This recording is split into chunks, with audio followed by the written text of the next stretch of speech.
I've got a short but interesting video today. It's something that my friend Paul Doldens and I have talked about when we've been on our podcast, by the way. If you haven't listened to it, please go and check it out. Links will be down in the description box. We've talked about whether or not you get more for your money if you spend more on a product. Do you get more if you pay more? Well, we're going to try two different shampoos today, a cheap option and an expensive option, both from the same manufacturer, which is Turtle Wax, to find out if you get more for spending that extra money just on a shampoo alone.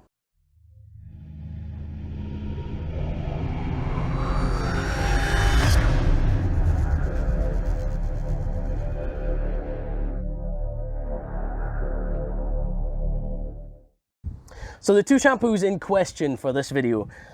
First of all, we've got Turtle Wax Big Orange Auto Shampoo. There's another one on the market called Big Orange, and it's not Turtle Wax. This, at the moment, costs £8 on Turtle Wax's website for 5 litres. This is going to come to a moment here, just a second, when it comes to the cost per wash. First of all, you're going to say to yourself, well, not per wash, per litre. You're going to say to yourself, 5 litres for £8 is incredibly cheap. It is. The other shampoo is Turtle Wax Hybrid Solutions Pro Slick N Slide. That's what it says. It's not and, it's N. Slick and Slide shampoo. This is a shampoo which you can put into your bucket or into your foam lance. You've got the choice. This 1.42 litre bottle will cost you £18 right now on the Turtle Wax website. The cost per litre, the cheap one, the big one here, this will cost you £1.60 per litre of the shampoo. And the Slick and Slide will cost you £12.60, which is completely bonkers for just a litre of the shampoo. The question is it worth all that extra money? I'm going to try these two shampoos in both a bucket and through a foam lance to see if they can be used the same way, and also to find out, does this cheap shampoo cut the mustard? Does it work well? Does it have any kind of slickness? What are the suds like? Does it clean all that well? What does it feel like? And the same with the other. We'll compare them side by side. And my friend Paul will also have his video with his opinion on that as well, so that you don't just have to take my word for it. You can listen to both of us. Let's get cracking. And already we've run into a bit of an issue with the instructions for the Big Orange. So most shampoos will tell you on the label how you need to dilute the product. In this situation, they kind of do, but they kind of don't. So my friend Phil here has just pointed out something, a very good idea actually. So it says you need to rinse your car before you do anything. That's fine, we've already done that. We've done the pre-wash and the pre-rinse on the car. That's done. Add 4 full caps to an empty bucket. And I said, where's the problem with that one? And I said, you know, what size of bucket? And Phil quite rightly said, you could use a, what did you call it? Sandcastle bucket. A sandcastle bucket. Tiny bucket. Are you going to put 4 capfuls into that? No, not really. Okay, we're not being realistic there, but you get the meaning. Buckets are different sizes. I use 20 litre buckets for washing, but not everyone does. Does the kind of person that buys this shampoo use such a giant bucket? Do they use a little 10 litre bucket, a builder's bucket? Do they use even smaller ones than that? It doesn't give you a dilution ratio. They just say 4 capfuls to an empty bucket and fill it with water. And it does say if your car is extremely dirty, add 2 extra capfuls. But we still don't know exactly what that means. On the flip side though, the Slick and Slide shampoo does give you ideas for how much you need to use. It says 1 to 2 capfuls, which would be about 30 millilitres, to a 10 litre bucket. So I use a 20 litre bucket, that means I'll use 60 millilitres, no problem at all. So at least they're clear about it with this. Is it because this is marketed for people who are into their car care? Perhaps you're a semi-professional or you're an enthusiast, you're going to buy this one over the cheap one. You know, I think if you're a professional and you're trying to save costs, you're going to want to buy cheap, effective shampoos. You're going to want to know how to use them properly, and I find that that's kind of really dismissive. Anyway, we'll carry on and we'll work out roughly what it looks like by adding some into the bucket getting some water in there, getting some air in there, mixing it around and trying to figure out if it needs more or less.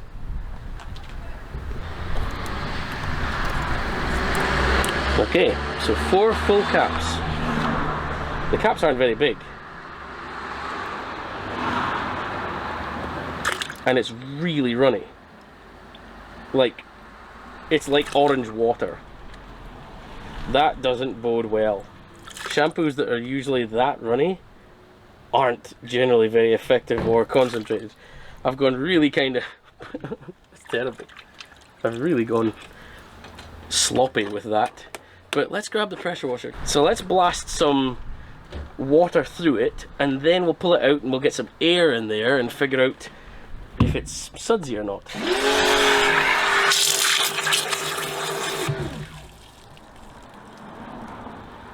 Now, honestly, no, that's still quite thin, although it's a very overly full bucket. Let's tip some out and give us some more chance to get some suds in there.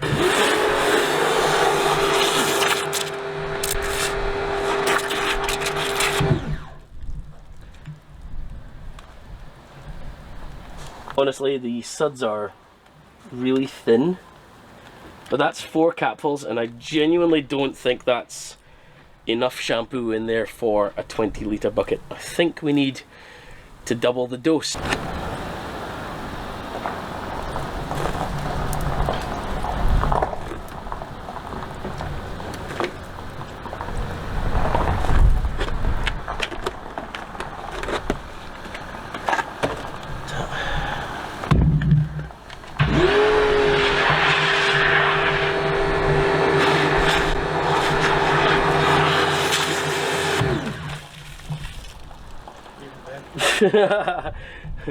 That's been doubled up, and it's still really flat. I don't think it's designed to get overly sudsy, because that's super thin. If that's the way it is, we're just gonna have to accept it. Alright, the next thing is to figure out what it's like in a foam lance. For the foam lance, it's hard to figure out because it doesn't say what the concentration is. I'm gonna go kind of strong, basing it on how thin it is in a bucket. So I think we're going to go for 100 milliliters of the shampoo into this, and then top it up with water, which will be 600 milliliters total, so 500 milliliters of water. It's not the first shampoo I've ever used at that kind of concentration. So no, let's get a bit more of that in there. So that's about 100 milliliters, just maybe a touch more. Let's add some water to that and figure out what it's like. Right, that's filled up with water. It just looks like water in here. It's so thin. So let's not mess about. Let's get both of these onto the panel.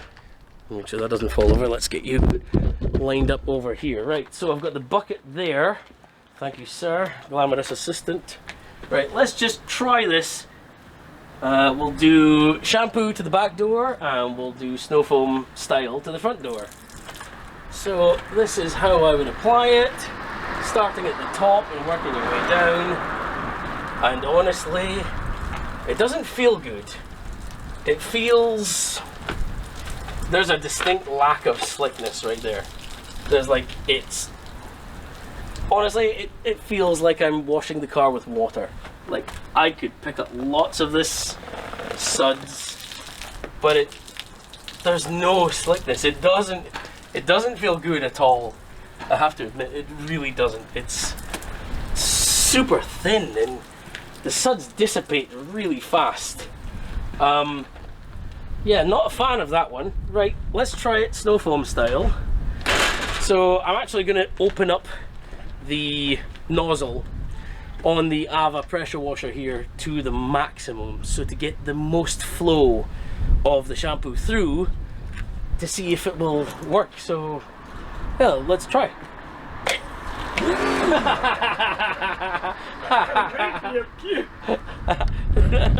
Let's try that again.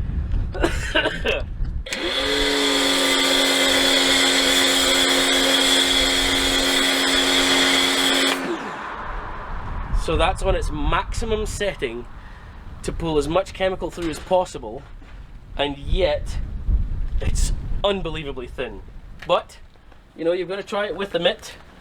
So we'll just wring this out, find out if it makes much of a difference. I mean, that's a good coverage at least.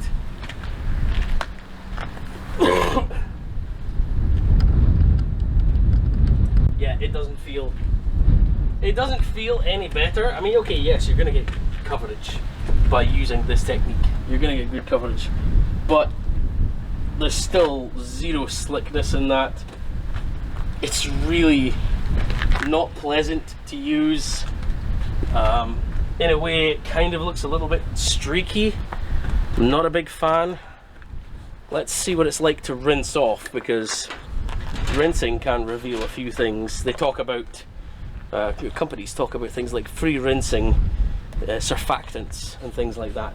Let's just see what it's like, how it hangs about.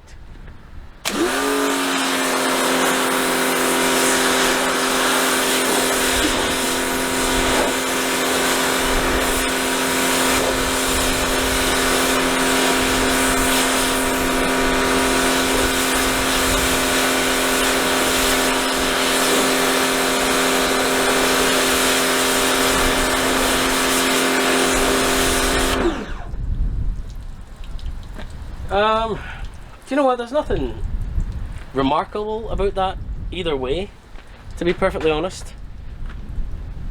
My initial thoughts, I do think that it's leaving something behind. The reason I'm saying that is there's a bit of protection on this paint. Now, the shampoo, I don't think it's really done that much to cut through the protection. So the only reason that it would be interfering with that protection is if it's leaving something else behind on the paint. So there are some surfactants which don't rinse off quite so easily. They're not so free rinsing, and they hang around and they make your paint look like it's clinging on to water, and here it's very patchy for that. Now all we've done is give this a contactless pre-wash. We haven't done anything else to the paint. That's the first time I've touched the paint, and it's behaving not great. So I don't think this is a high-end shampoo. It's not priced as a high-end shampoo, but I don't think it's got the same quality.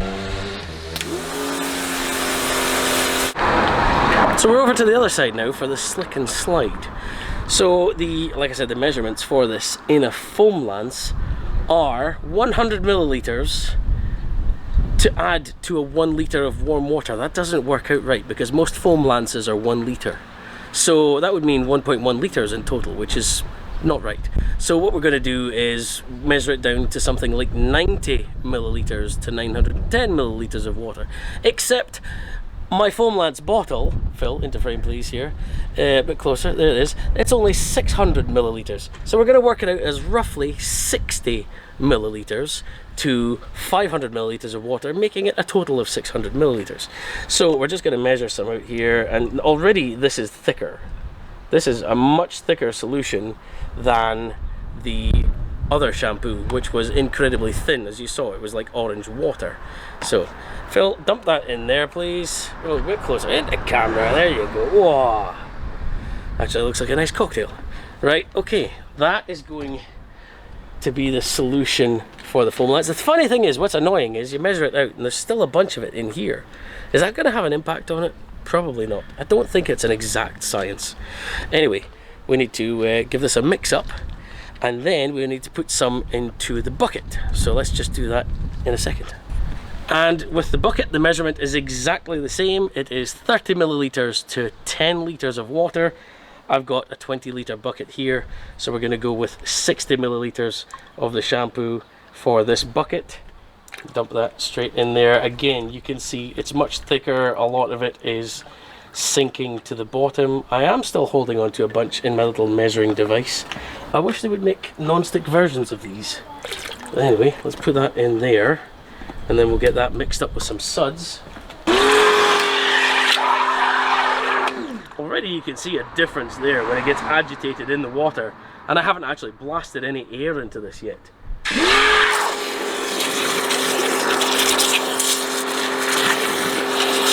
Now that foam, that has come up thicker, and yet it still feels thin, which is quite interesting actually. The foam doesn't feel that much thicker. There's more of it, but it doesn't feel that much thicker than the foam from the other shampoo, but there's just a lot more of it. So it definitely has foaming agents, but they're not super duper thick. Alright, let's put this to the test. Okay, so we're going to start with the hand wash. Which side did I do it again? Did I do the rear door with the hand wash? Rear door, that's right, rear door with the hand wash. I'm glad I've got an assistant here. He's not getting paid for any of this. Just get my car cleaned. Yes. You get a free car wash. Right, do you know what? That does feel slicker. That immediately does feel slicker. That does feel nicer. If this was a blind test, I would definitely notice the difference here. This is, yeah, it is as its namesake suggests. It's quite sudsy, and it's definitely got slickness. Yeah, I quite like that. I can't argue. This is not the first time I've used this shampoo. I liked it before, but I like it now as well. That's nice. Okay, glamorous assistant, please coat the other side.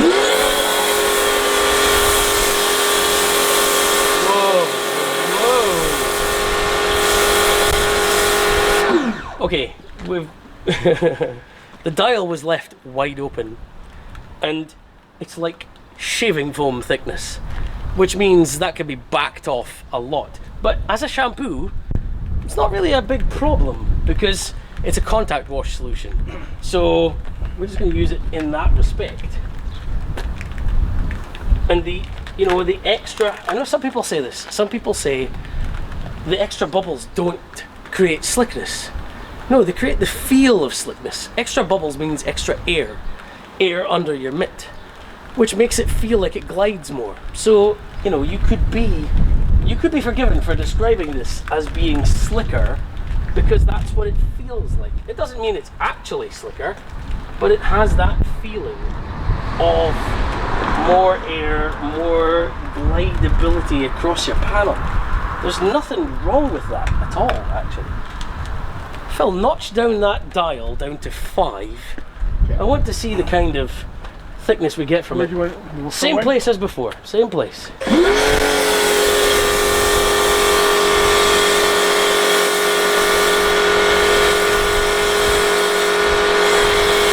Now that is much closer to the original shampoo, isn't it? Yep. That is definitely much more similar in its look. What does that feel like though when it's dialed down that much? Does it feel like the other one when it's been essentially halved for its dilution rate? And the answer is, it's hard to tell. It has lost slickness. It isn't as slick. This is interesting. It's not quite as bad as the other one, but I think you need it to be a thicker foam, which is interesting. I think you need that extra foam to get the most slickness like they describe out of it. That's very interesting. Let's rinse this off now and let's see what it looks like.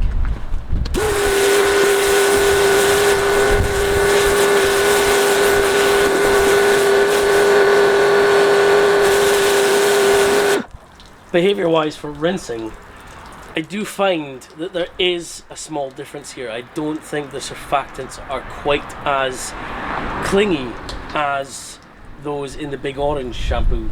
I'm seeing much clearer panels here, less cling of the water. Like I say, everything has been identical here apart from the different shampoos. But I do see some water is clinging, but it's not as patchy as it was with the other ones. So I do feel like there is a slight difference. I was tempted to say that perhaps it's exactly the same shampoo, but they've just added more foaming agents into the Slick and Slide. And in this situation, I don't believe that to be the case. So there is a bit of a difference between the two. Is it massive enough to worry about? That's the question. When it comes to the cost per wash, you're going to save yourself a ton buying the Big Orange shampoo. But if you're serious about slickness and looking after your car and you want to use it with a foam lance and get a good thick foam out of it while you're applying it, the Slick and Slide may be for you. I can't tell you if it's worth it for you. What I can tell you is I'm glad I've tried both, I'd be happy enough to wash the car with the Big Orange shampoo, and I would get on well enough with it, but my preference would be to have the slick and slide, just because I'm the kind of person that enjoys that slickness. But is it worth the extra cost? Probably not, and there are probably cheaper shampoos that I'd be happier to spend my money on than the slick and slide, but more expensive than the Big Orange. I think it's worth, in my personal opinion, spending a bit more money to get better quality shampoo. Don't always go super duper budget, but if you do have to stick to a budget, the Big Orange will work. Just don't have hugely high expectations. Anyway, if you want to check out my mate Paul's opinion on all of this, there will be a link down in the description or in the comments where you can go and find his video and you can listen to his opinions on this situation. Make sure to also check out our podcast. Links will also be down in the description box for that. If you've enjoyed this video, smash the like button. If you're new here, subscribe to the channel and make sure you ring the notification bell so you don't miss my next video uploads. In the meantime though, I've been Specky. Thank you very much for watching. I'll see you in the next video.